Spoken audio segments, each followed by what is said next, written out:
I appraise their items and offer them a proportionate loan and 2 months of secure stowage. If in that time they repay the original sum to me, plus the agreed interest, their items are happily returned. So you never sell items before the 2 months has passed then? That's right, ma'am, that's right. I can see what appears to be a camera attached to some sort of timing device. And every 30 minutes precisely, the camera automatically records the appearance of the shop. The second-rate fiddle is not my faithful instrument, Mr. Winterbank. There is only one way to make amends. Let me take out the gun. Oh my gosh! I was kidding! No! Stop! I shall have to take my own life. I should like to entrust this to your care for a while, Mr. Winterbank. It houses something of very great value indeed. The latest manuscript, recounting the adventures of one Mr. Herlock Sholmes. Oh, yes. It's the young lady from Mr. McGilda's trial 2 months ago. So, is there something dubious about the disc she brought in today? What she actually brought in was a storage ticket. But what was the article? Do tell us, Mr. Winterbank. It's the overcoat that she redeemed. Mr. Winterbank, what exactly is this metal disc that Mr. Lestrada's brought in? Ah, this is a music disc, you see? For use inside a music box. And rather unsurprisingly, as soon as the little ragamuffin put the thing on, she went rifling through the pockets. So it came from the pocket of the overcoat, did it? Miss Lestrade, may I ask who deposited the overcoat here in the first place? Well, me. My name is Benedict Cumberbatch. Yes. Eggert Benedict. Oh gosh. The article in question belongs to me. I demand it for to be returned at once. Now that's a lie. What are you trying to pull? Might I trouble you for the watchword associated with the article in question? Professor, here's the disc for you. Just this one? Pardon, sir? I was expecting another, that is, I deposited another. Oh my! Yes, there's blood on the disc. Hand that disc back to me at once, please. No, don't. He's lying. Grown up 4 liars. The time has come for yet another Herlock Sholmes' logic and reasoning spectacular. What is up, ladies and gentlemen? I am the Story-Driven Gamer, and welcome back to the channel. And I do mean welcome back, because it has been a while. A very long while. It's been like, what? Like 3 to 4 weeks? Anyway, we're going to be continuing, of course, with the Great Ace Attorney Adventures. But man, a lot's been going on. If you remember, I guess it would have been the last episode, but the episode before the last episode, that was the one that started off chapter 5, I believe. I started recording, but I had a canker at the time and had to stop. And don't worry, I'm not saying the canker didn't last. This whole time. I'm not gonna be like, it just healed up. That'd be ridiculous. No, but I took a little bit of time off so that, it could heal up, so that, I wasn't in pain talking.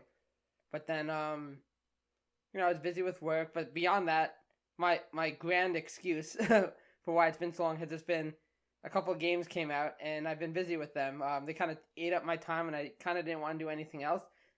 Mainly Lost Judgment. But Kena Bridge of Spirits came out the same week as Lost Judgment. So I poured a lot of time into Kena. That came out first. I think it came out on Tuesday, and Lost Judgment came out like a few days later on Friday. So I was making my way through Kena, not rushing through it, but I wanted to get a decent ways through it. Like, I wanted to be either done with it or like very close to the end by the time Lost Judgment came out, because I knew what would happen if I had only played a little bit of Kena. I knew Lost Judgment would hook me, and that would take up a lot of my time, and I'd probably end up just dropping Kena for a little bit, playing through Lost Judgment, and then going back to it, and I kind of didn't want to do that. So it worked out. I got through Kena, but then Lost Judgment came out, and as I expected, that ate up so much of my time. Like, when I wasn't working, all I wanted to do was come home and play it. It was such a good game. I love the Last Judgment game and the Yakuza games. And funny enough, this kind of also scratched the kind of the detective mystery solving itch, because it's more of an action game if you ever played it. It's a spin-off to the Yakuza game, but it deals more heavily with, mystery solving and stuff. So not a visual novel like this game, but it definitely has those elements. Even some inspiration from like the Phoenix Wright games. So yeah, so that's what I've been doing. And then right around the time I was finishing up with Lost Judgment, and I was finally like, okay, I can get back to editing my last video and recording and everything, a giant cold swept through my entire family, and I got that. So, like, it hit my niece, then my mom and dad, then my younger niece, then me. My sister was the only one who didn't get the cold, but yeah, knocked me out. I was so sick. So then I'm like, oh great, now I gotta wait even longer till that heals up. So now I'm much better. The only thing I have is a slight lingering cough. So I apologize if, if there's some coughing. I'll try and edit some of that out and minimize it. But, I took some cough medicine a little bit before I started the recording, so hopefully that helps.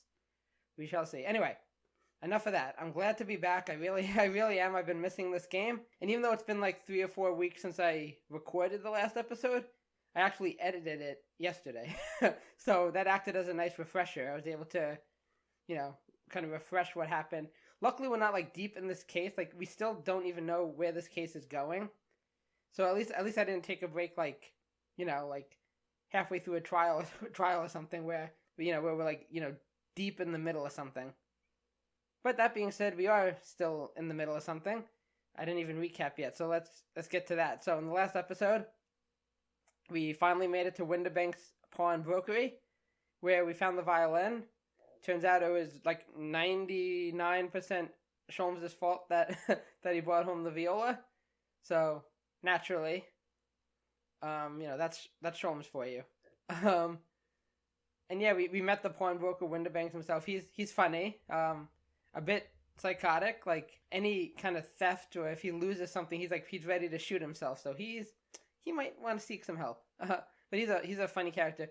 He reminded me of somebody, and I couldn't put my finger on it at the time, but he kind of reminds me of, there's a character, I think it's the first Phoenix Wright game. What was he? I think he was a prosecutor. Like, I think we met him, like, at the very beginning of the first game. I just remember he also had a portly build, a big mustache. Oh, yeah, he talked about his hemorrhoids all the time. He's like, oh, my hemorrhoids are acting up again. He was, I don't know, something about this guy kind of reminded me of him. It might have just been his, his demeanor and his stature and whatnot. Anyway, so we got to look around the shop. We met up with Gina Lestrade again, who was trying to pick up something, a coat, which had a disc. I think I have it in my inventory here. Yeah, the only piece of evidence I have so far, besides my armband, of course, the music box disc. So this is like a little disc that you put into a music box and has these little ridges that you can see little dots on it that help read the music. Kind of like an old time CD, I guess. And as you can see, this one has a little bit of a blood stain on it. But, so she's trying to pick up this coat that has this music box in it. This music box disc in it. And clearly she wants the disc. That's like what seems to be most important to her. But then another gentleman came in. I think is he in here? Yeah, this guy here, Eggert Benedict. And he's claiming that the coat is actually his. And his case is more compelling because he knows like the secret password and whatever to retrieve it, and he knows all the information about it, whatever. So, but the vibe I'm getting is that it might not belong to either of them, the coat or the disc. I think they both just know of it. Maybe this guy just went out of his way to like get the information to retrieve it. But yeah, I think Gina's the one who had the retrieval ticket though. So like I don't know. They're arguing that it's Gina's like, no, it's mine. He's like, no, it's mine. And yeah, I'm getting the sense that's not either of theirs. And we ended the episode where we went into one of those, what does he call them? The extravaganzas, where Sholmes puts together his 2-part, deduction of what happened. And as usual, it seems very wrong. I think, what was it again? I think we'll hear him go over it again. But, it was that this guy, Eggert Benedict, is trying to, like, dig a tunnel under the pawnbrokery to try and like break into, has something to do with the exhibit. It was weird. I didn't even fully get it, even watching it back. Or maybe I just don't remember it clearly. But like I said, Sholmes will go over it again because we're about to go into the second half, which is when we, figure out what the actual deduction is. So yeah, I've talked long enough. Let me just read this real quickly. Eggert Benedict, a young English gentleman with an aloof and high-handed manner. He appeared at Winterbank's pawnbrokery accusing Gina of stealing his redemption ticket. Did I read? I think I read Gina's. Yeah. And then, can I look? Wait, sorry. Metal music disc, box disc. A metal disc used to play music in a mechanical music box. The piece of music, which remains unidentified, is stored on the disc by means of small protrusions. So now, I don't know how these things actually work. Like, that's the thing. Like, is it anything like a CD where you can store data on it? It doesn't seem like it. It seems like literally it's just the music box just interacts with the little dots to create sound. So I don't know why it's so important then. Unless they're trying to unless they're trying to convince us that it is like a CD and that there is some kind of data on it. I don't know. Can we actually... Oh, we can examine it. Okay, let's do this quickly and then we'll move on with the game, because I didn't do this yet. Look at all the little bumps on the disc. They're so tiny. Yes, the protrusions are called pins, and they pluck the teeth of the comb to make notes. There we go. I thought it was something like that. And just on the edge, there's a small amount of blood. Yes, the blood of the mysterious Mr. Eggert Benedict. Eggs Benedict. When Miss Lestrade tried to grab the disc from him, the pins scratched his fingers, it seems. Yep, that's how the blood got there. As I'm assuming. Like when you're grating some daikon radish and accidentally catch your finger. Sounds painful. Ouch, just thinking about it hurts. And puts me off eating radish. Okay, anything else? Oh. I can't read what that says. Hang on. For McGilded. Oh ho ho! Oh ho ho! You didn't get to see the backside. Oh, there's a little scrap of paper stuck onto the reverse side of the disc. Look! And a scribbled word or two. It looks like somebody's name. Whatever could it mean? For McGilded. Egad, McGilded? It couldn't be. But it is, Mr. Naruhodo. A name I shall never forget, for as long as I live. Never! But why? Why is his name on this? There we go, we already got... I'm glad I looked at it. So on the reverse side is a note that reads, for McGilded. So, there we go, I guess that's proof right there that it belongs to nobody. But the question is, what's on it? And why do they both want it? So Gina seems to want it just because, you know, she wants to pawn it off. So I don't know if there's more to it than that. Maybe that really is her reason, because she recognizes it, that it's, you know, that it's quite expensive and that she can get a lot for it. But the other guy, we're not sure. He just seems to want it, because he's claiming it's his. But, interesting. So that, I didn't expect to find such an important revelation yet. Okay, that's it. So let's continue. Suzuto's looking all happy and raring to go. Yes, let's listen to that great deduction again and see if we can massage it into shape. Very well then, let us start once more from the beginning. If Herlock Sholmes is magnificent, logic and reasoning spectacular. That's what it's called. That's what he calls it anyway. Course correction. Hold it, Mr. Sholmes. I love it. These are always fun. Mystery Man's aim. First of all, we must ask ourselves on what business you ventured to this pawnbrokery today. You claim to have followed this pickpocket here, having had the redemption ticket stolen from you on the street. But that is most certainly a lie. The real truth is something quite different. As revealed by that which you hold in your hand. Yes, what brought you to the shop in the first place? Staff recruitment flyer. And that's our first red herring. So by Mr. Sholmes' reasoning, Mr. Benedict came here in order to apply for a job so he could dig down through the floor. Yeah, pretty dumb, right? Yeah. Yes, in an attempt to tunnel into the sewers to gain access to the money in the vault of the bank across the road. But he wouldn't get very far with a broken shovel, would he? No, I think it's fair to say his motives lie elsewhere. The question is, where? What did bring Mr. Benedict here at this particular point in time? Let's have a look, shall we? Obviously he's here because of his hat. This silk top hat is whiter than white. Only an English gentleman could hope to carry off something so bright. But it looks so incongruous with the black overcoat, don't you think? Perhaps it's the latest London fashion. I mean, that's just guesswork, of course. How about it, Mr. Naruhodo? I think you look very fetching in a white top hat. Well, you know, I think I might look rather incongruous with my black university uniform, so... Yeah, it wouldn't quite match. Like, he's wearing, like, all black, and then he just has this bright white hat. Now, if we're talking about a black top hat, then we can talk. Look at his face. I'm so over this. Okay, anything else? We got this cane. That's a proper English gentleman's cane, isn't it? Look at the beautifully polished brass on the handle. Yes, but Mr. Sholmes is right. It's not the sort of handle you usually see on a cane. Perhaps it's the latest London fashion, again. I mean, that's just guesswork, of course. Perhaps you could adopt a cane, Mr. Naruhodo? It might rather suit you. I have a feeling it might argue with the sword around my waist. Why don't you just go as a Eggert Benedict cosplayer, Ryunosuke? Okay, let's look at this while we're at it. It certainly is a flyer for Mr. Winterbank's shop. Let's see. Winterbanks wants you! Pawnbroker's assistant required. It's an eye-catching advertisement, that's for sure. I've seen the same flyer up here inside the shop, I think. Perhaps Mr. Winterbank is always in need of more staff. So, Mr. Benedict came here to apply for a job? That seems unlikely. That's just too hard to believe. Do you really think I need a job? Pathetic.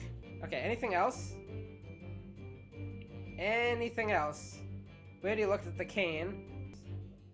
Oh, wait, what's on the back? Ah, I didn't see that. Oh.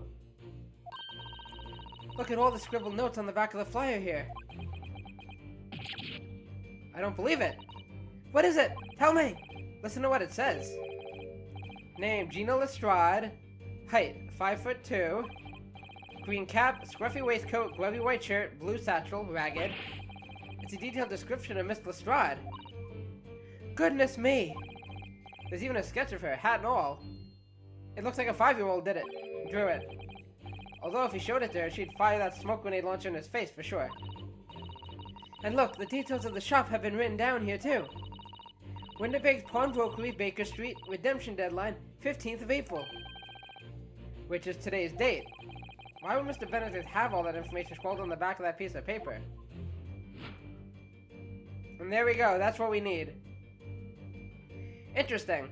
So, is he just, has he been tracking her? He knew that she'd be here? Take that! That is why you were here, Mr. Benedict.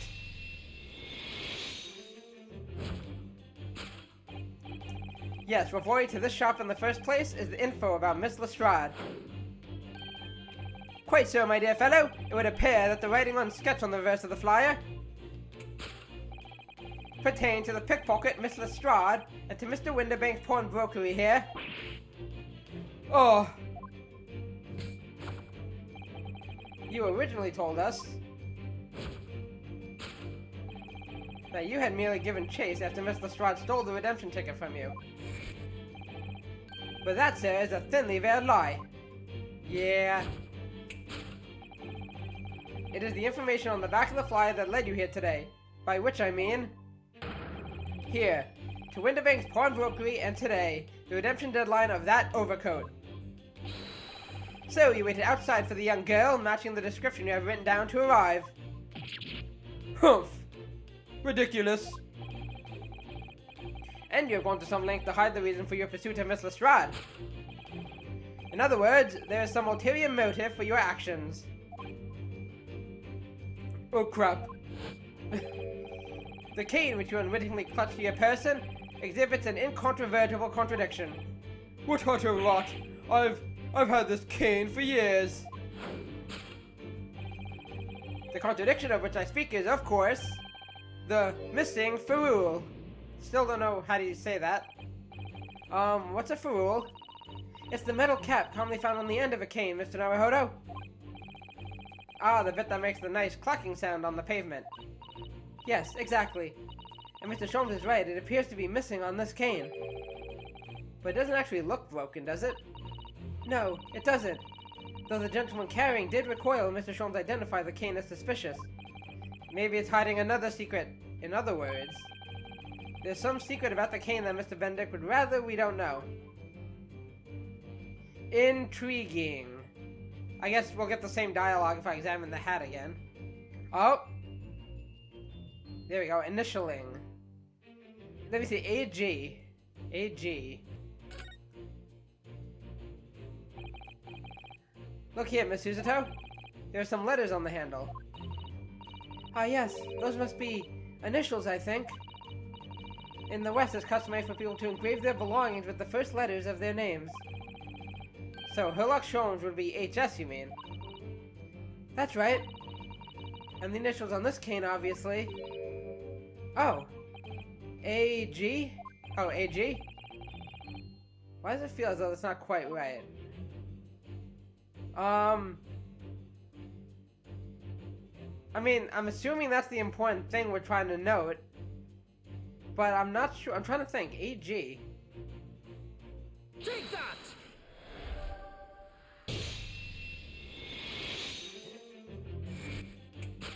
Oh well, he'll spell it out for me, hopefully. Okay, now I can look at it.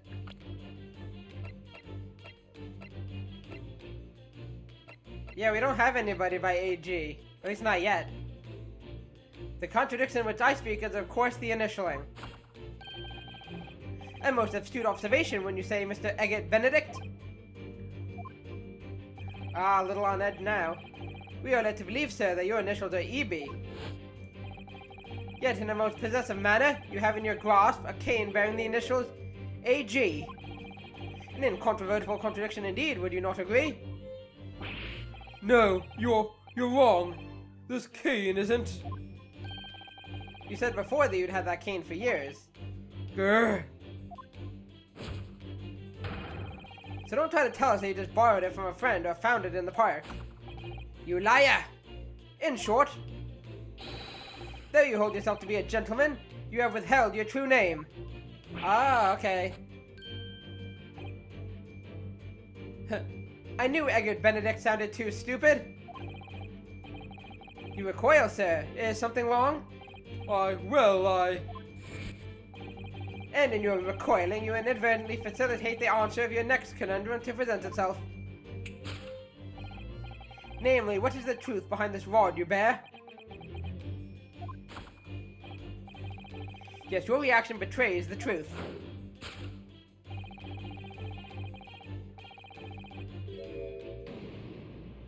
Okay. I didn't get to read it. Sorry. Let's reconsider the bare bones of what happened here. Miss Lestrade redeemed the fine-looking overcoat, and now a mysterious man has appeared, introducing himself with a fake name, and claiming that the overcoat belongs to him. But we know that he actually identified Miss Lestrade from a written description, which suggests that everything else he told us is untrue. So what we need to do here is somehow prove that the overcoat cannot possibly belong to him. Okay. Is there anything on the overcoat itself? Oh. What is this? Split seam. I had a feeling it would be something on the overcoat. Oh, the seam on the shoulder there is coming apart. Look. So it is. Do you know, a moment ago when Mr. Benedict was surprised by something that was said, I thought I heard him make a rather strange noise. It sounded a bit like a tiny growl. Oh, that was the coat ripping. But now I think it was probably the sound of this seam ripping open. If you look closely, it does seem to be a very tight fit. The sleeves are stretched to bursting, and he wouldn't have a hope of fastening it at the front. If he were to run around in it, I'm sure the whole thing would fall apart. That I'd like to see. See those ripped muscles? Sorry? So how can we make Mr. Benedict run around? There's gotta be a way. She's really giving this some thought. I guess that's what we're looking for, because I guess the point is that this coat is too small. It doesn't even fit him. Take that! Right?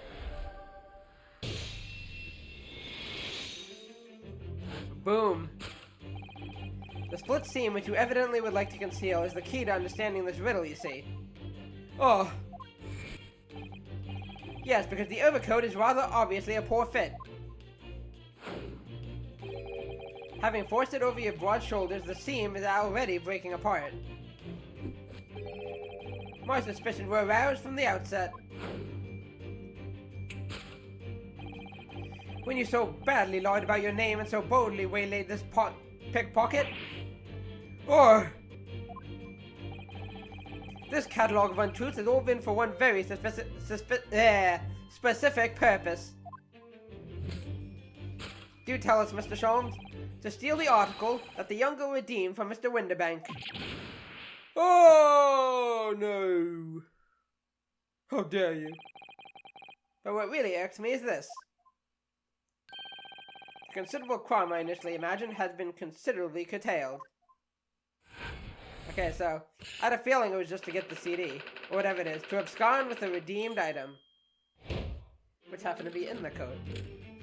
Great crime, to steal the Great Exhibition's reserve funds. Now, Mr. Benedict, let us continue. So I don't know how he's going to maneuver this one, because this has nothing to do with what we just learned. The whole point was that he used the shovel cane to try and dig under the pawnbrokery. So let's see what he does. Let's see how he spins this now. We must expose the details of this elaborate crime you have in the planning. This is utterly absurd. You suggest that I, a gentleman, designed a wheeze to filch some tawdry article of pawnage? Have you forgotten that I redeemed the article in the proper manner using the watchword? Oh, look at these moves. Had I not been the one to deposit it in the first place? How could I possibly have known the relevant details? Ne sais pas. What are you, French now? Oh, but the watchword can be discovered. As you're only too well aware, Mr. Benedict. I mean, he did have all that information on Gina, so maybe he somehow got it from her. Oh, and your furtive glance is more telling than I could have hoped. What? Let us consider how one might come to learn a secret watchword relating to the pawn property of another. The method is revealed by the council notice on the counter to which your eyes were inadvertently drawn. The direction of the deduction must change rather dramatically now, I think. Yeah, it would have to. Yes. No more talk of tunneling into the sewers. Because that was dumb. Which is a pity, because it all sounded rather exciting. Anyway. You can't deny that this mysterious gentleman did know the watchword. Yes. Professor. But we know that Windibanks didn't actually, keep records, right? If you didn't know that word, Mr. Windibank would never allow you to redeem the article.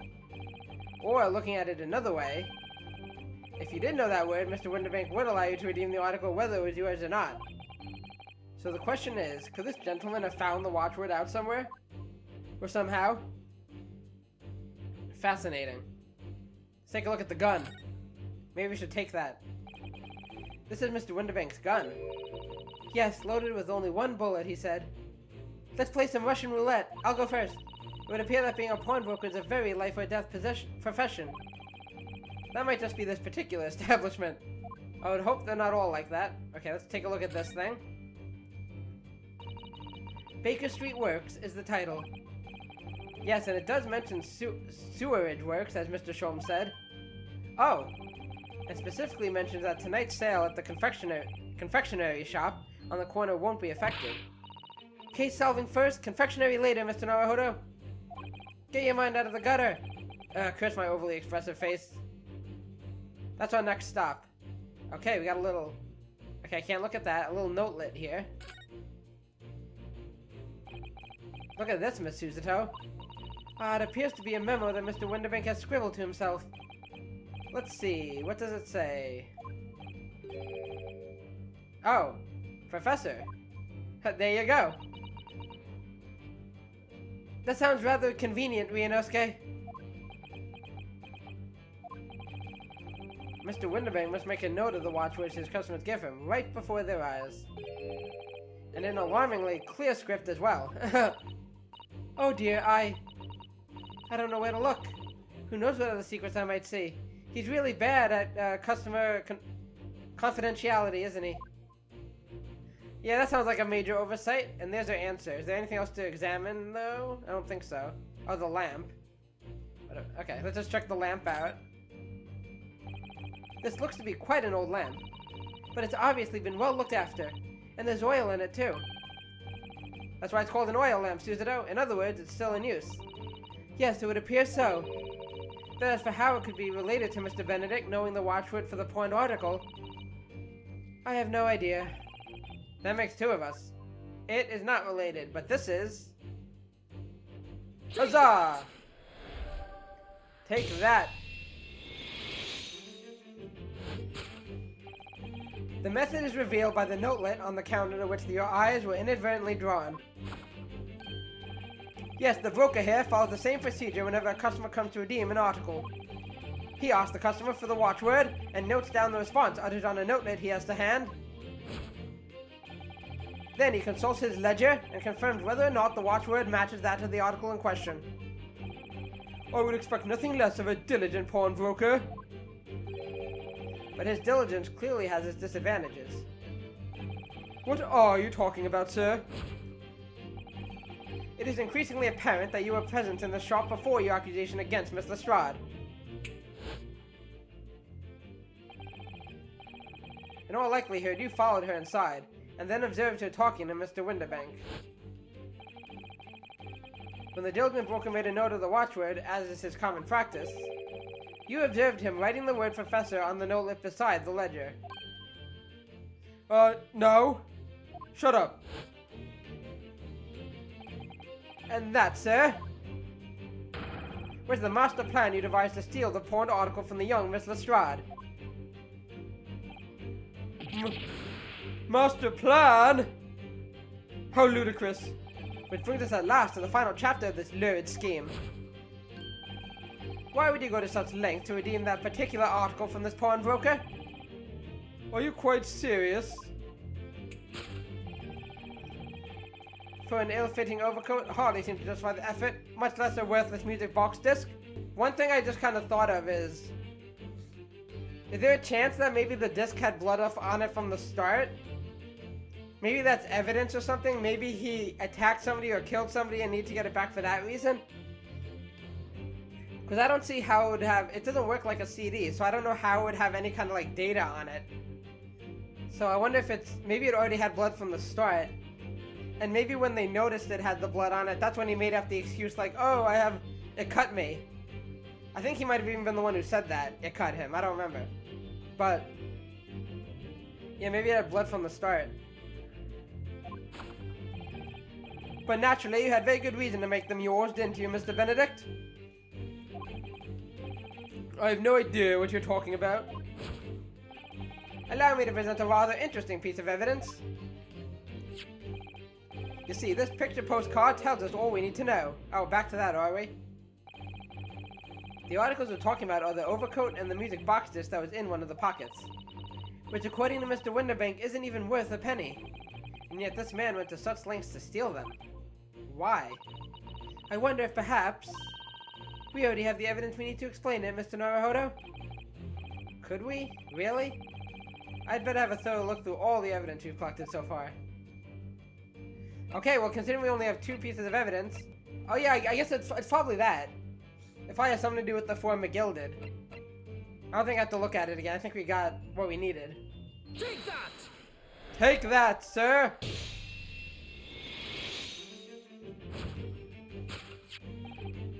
You see, this music box just tells us all we need to know. What's that on the back? It reads, for McGilded. Ah! Ah, Mr. Magnus McGilded. The unfortunate philanthropist who perished in curious circumstances at the Old Bailey 2 months ago. A prominent man in London, though his loan-mongering demonstrated a distinct lack of scruples. So, you're an associate of his, are you? Or perhaps a subordinate? Oh, is he? Mr. McGilded was a man of unusually small stature. In fact, he was precisely the right size for that overcoat that you squeezed yourself into. Ugh! Your true identity remains shrouded in mystery, Mr. Eggert Benedict. But the final conclusion here is crystal clear. The reason you came to this pawnbrokery today... Say it with me, Ryunosuke. Snap, crackle, pop. Was to retrieve an article left behind by the late Magnus McGilded. Admit it. Oh, silly nuggets. Balderdash and Piffle. To acquire an item deposited by Mr. McGilded. Okay. That still doesn't answer what he wants with it. Deduction complete. Elementary, my dear Ryunosuke. Yeah. These are always so fun. They're one of my favorite new mechanics, I think. Very well, Mr. Magnus McGilded. Not a name I expected to hear in these circumstances. Yeah, really. I knew he'd appear, though. I knew he'd be relevant. I mean, obviously, we know what happened to him. There's no way they were just going to leave that cliffhanger hanging. Mr. Sholmes, I'm afraid there's something very troubling on my mind. We also have no idea what that telegram that Suzuto got means yet, or we don't even know what it has to do with. Pray tell, Miss Suzuto. Well, according to what Mr. Winterbank told us earlier, today was the final day on which the coat could have been redeemed, was it not? Then it would have been sold off. Yes, ma'am, that is correct. Today would be precisely 2 months since it first deposited. Okay, I'm trying to think. I know a lot of time passed since the last case in this one. It might have been a couple months, now that I think about it. Well, today is the 15th of April, so 2 months ago today would have been 15th of February, sir, that's right. It's all carefully recorded in my ledger. Deposited at 10:30 p.m., I see. What? But that suggests... Yes, 15th of February. It's precisely the day on which the omnibus murder took place. Oh. And 10:30 in the evening. It's precisely the time at which the terrible events were unfolding. Oh gosh. Suggestive is not the word. It would seem the matter is entirely beyond coincidence. What do you... Got anything for us, Benedict, or whatever your real name is? You are, of course, at liberty to make whatever outlandish deductions you choose, however. Oh gosh. I must insist you hand over the music box disc now. It would be a terrible shame for you to return to your native land in a box. Ugh, what do I do? I'm gonna say no. Yeah, I'm gonna hold my ground. Absolutely not, sir. There are some things a man must protect at all costs. And this music box that I have no idea what it is one of them. This may well be one of those things. Maybe. Then again, it may not. Who was that? Mr. Winterbank. This is my shop. I can't allow any harm to come to my customers. If that were to happen, I should have to take my own life. No! Shoot him! Shoot him! Nonsense, I would never do that. Mr. Winterbank, no! Alright, that's enough! Who said that? Ah, Mr. Gregson. Inspector Gregson. Inspector? That's right, Sunshine. The alarm was raised on one of our dedicated emergency lines. So we got here as fast as we could. Now, what's all this about, eh? Oh, praise be. You're here at last. I was moments away from forfeiting my own life in my very own establishment. Yeah, maybe you shouldn't do that. Yeah, put that gun down. It would seem you have the upper hand. Okay, so you're gonna be arrested or what? Right, you lot have got some explaining to do. I don't appreciate being bothered by some petty argy-bargy. Petty? Who are you calling petty? Mr. Winterbank very nearly met with his end. And me too. Yeah, by his own gun as far as I can tell. Oh dear. And the whole of Britain could meet with its end if I don't get to the bottom of this case I'm supposed to be working on. What?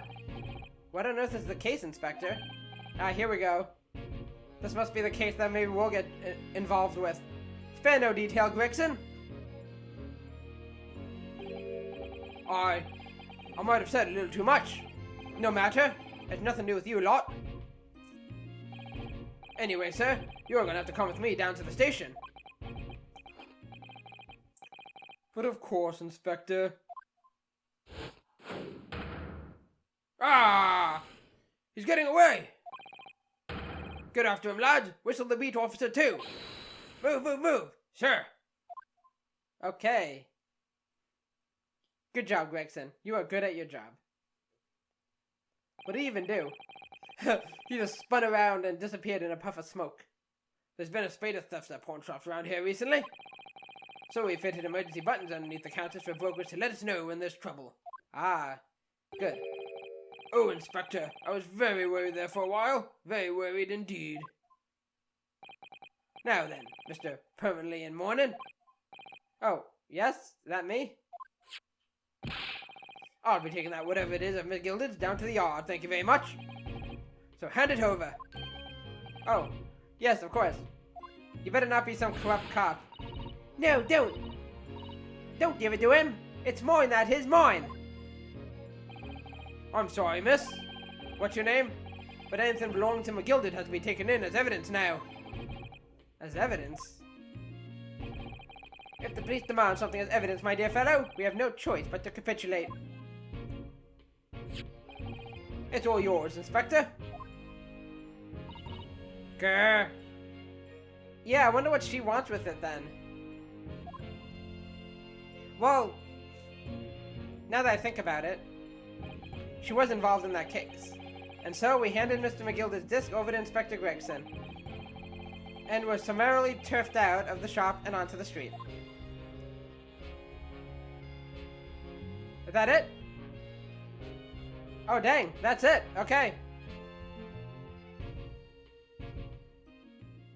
Dun dun. Dun dun.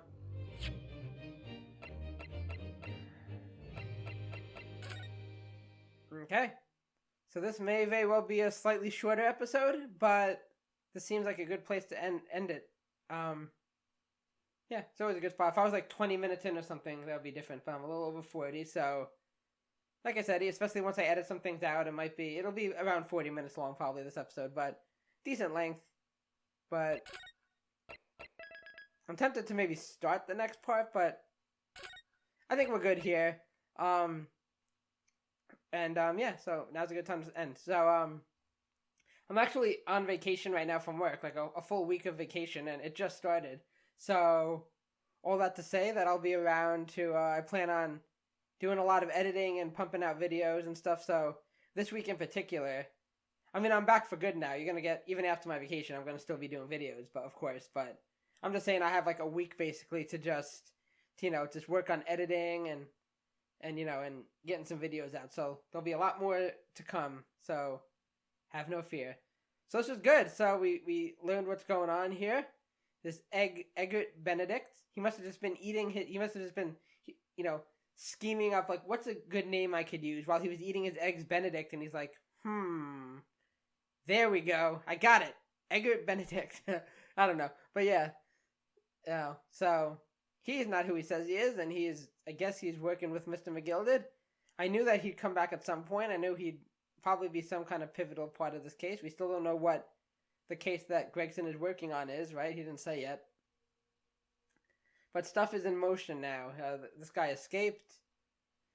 So he'll be around. I don't know if anybody will end up dead in this case. But I am intrigued now. Now things are finally starting to, to move in motion. Hopefully we get some longer episodes. I know, like, this investigation part, we've had 2 short-ish episodes. So I apologize for that, but in the next part, we'll hopefully have a decent length episode, the usual length. Yeah, and that's about it, guys. So thank you guys so much for watching. I really appreciate it. Thank you. If, this little hiatus I went on might not mean anything if you're watching this, weeks, months after I finish the series or whatever. It'll be all the same to you, but if there's anybody, watching this, in real time and wondering, man, it's been a while, where's the next episode? I apologize, and I thank you for putting up with me, and it would have been nice if I could deliver you a longer episode, after such a long time. But like I said, I'll be pumping out a lot of episodes this week, hopefully. So, I appreciate you guys.